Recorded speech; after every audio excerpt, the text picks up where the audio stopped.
Salut, salut, cher peuple du monde. Vraiment, l'heure est grave. On dirait que le tout-ci, même l'Europe s'apprête à lâcher l'Ukraine.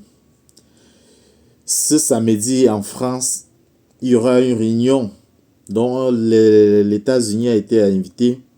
Une réunion de tentative de résolution de la paix entre l'Ukraine et la Russie. Et imaginez-vous, les gars, le leader, le tenant du titre de cette guerre, qui est les États-Unis, ils sont invités à cet événement, mais leur cher président se permet de dire ceci. Est-ce que cette réunion est importante? Est-ce qu'ils seront là? Bon, ils verront bien si c'est important, ils viendront. C'est-à-dire, après avoir mis du feu aux poudres, après avoir fait déchirer comment dire, la paix dans une nation, après avoir détruit un pays, après avoir détruit les infrastructures, après avoir mis à genoux l'économie de ce pays, comment est-ce que ce président va maintenant regarder sa nation? Comment est-ce que ce pays va faire pour se relever? Et si même ils vont se relever, après combien de temps? Et les vies humaines, est-ce qu'on peut les rattraper? Vraiment, à un certain moment, je demande sincèrement aux chers dirigeants du monde, avant de créer la guerre, avant d'accepter une guerre, posez-vous cette question. Quand est-ce que ça va durer? Quand est-ce que ça va finir?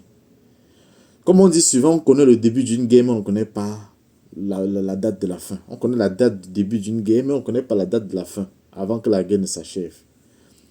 Aujourd'hui, avec tous ces pertes, leur crédibilité, la destruction de leurs infrastructures, ils doivent faire la paix.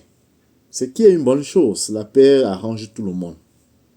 Mais les Européens, vous qui avez encouragé et induit M. Zelensky à cette erreur fatale d'affronter un plus grand baobab que lui, qui est la Russie. Les Américains, les premiers qui sont toujours en train de fuir, les premiers fuyards du monde. Ils sont forts avec la bouche, ils racontent de partout. Maintenant, ils ont fini avec l'Ukraine. À qui le tour? Cher président, chers gouvernants du monde, soyez vigilants. Soyez vigilants. Pensez à développer autre chose. Nous pensons bien que il y a mieux à faire que les armes, que les guerres. Il y a mieux qui peut générer de l'argent. Il y a mieux qui peut